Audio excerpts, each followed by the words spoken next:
Mistério do Moriá, parte 2. Sacrifício de Isaque.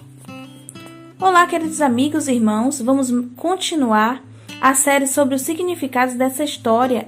Já vimos no vídeo anterior, parte 1, o seu significado literal, que é a prova da fé de Abraão.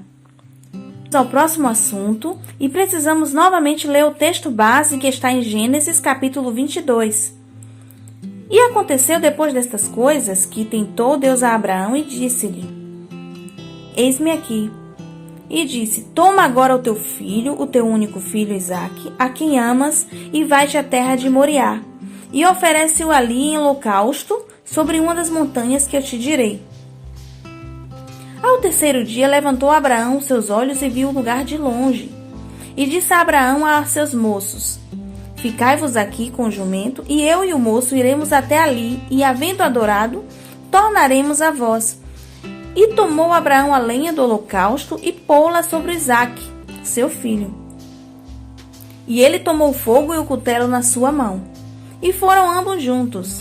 Então falou Isaque a Abraão, seu pai, e disse: Meu pai. E ele disse: Eis-me aqui, meu filho. E ele disse: Eis aqui o fogo e a lenha, mas onde está o cordeiro para o holocausto? E disse Abraão: Deus proverá para si o holocausto, meu filho. Assim caminharam juntos e vieram ao lugar que Deus lhe dissera, e edificou Abraão ali um altar, e pôs em ordem a lenha, e amarrou a Isaque, seu filho, e deitou-o sobre o altar em cima da lenha. E estendeu Abraão a sua mão e tomou o cutelo para imolar o seu filho. Mas o anjo do Senhor lhe bradou desde os céus e disse: Abraão!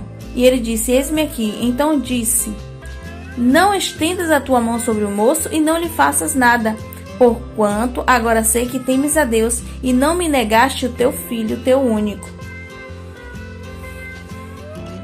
Então levantou Abraão seus olhos e olhou, e eis que estava um carneiro detrás dele, travado pelas suas pontas no mato, e foi Abraão e tomou o carneiro e ofereceu-o em holocausto em lugar do seu filho. E tomou o carneiro e ofereceu-o em holocausto em lugar do seu filho. E chamou Abraão o nome daquele lugar: O Senhor proverá, donde se diz até o dia de hoje: No monte do Senhor se proverá. Gênesis 22, 1 ao 14.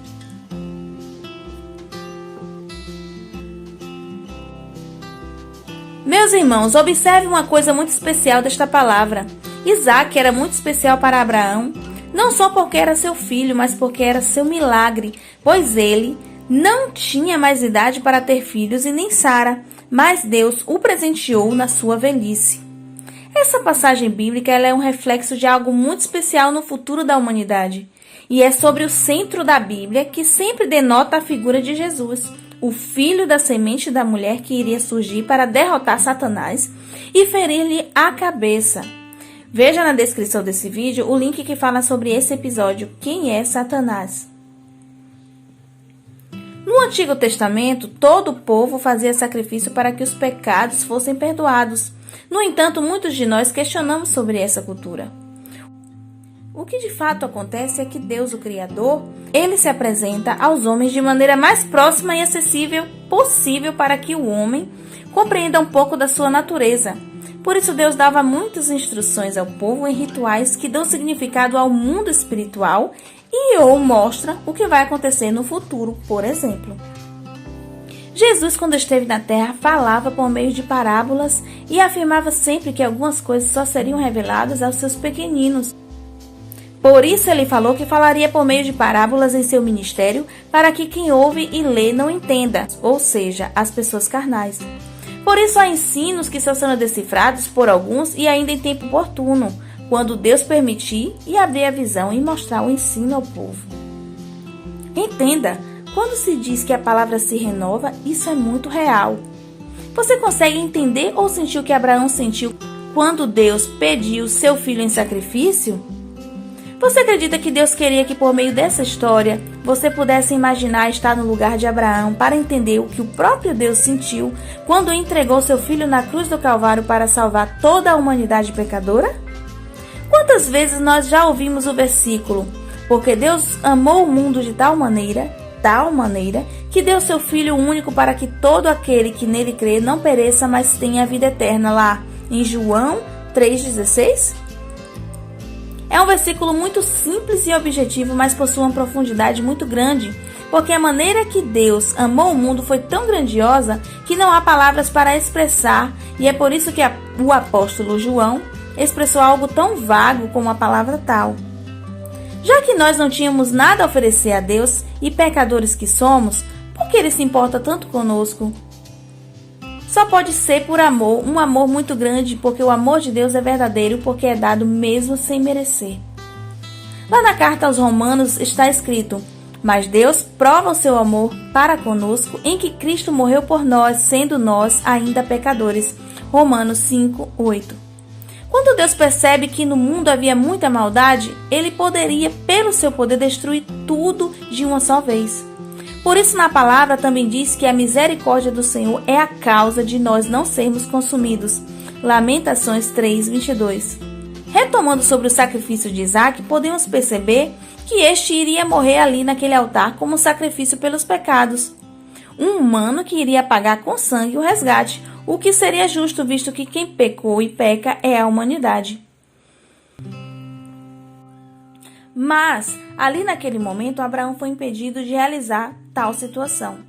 Então, de repente, surge um cordeiro para morrer em seu lugar. Assim, essa história configura uma sombra de coisas futuras, um flash.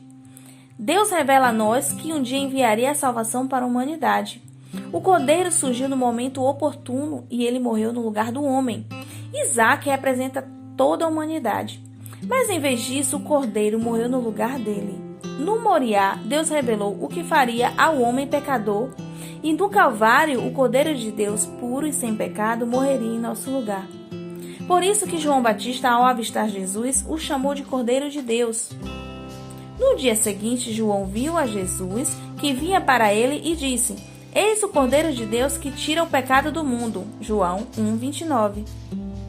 Por isso, meus queridos irmãos, essa palavra ela transcende épocas e revela o plano de Deus para nós, porque Ele se importa conosco.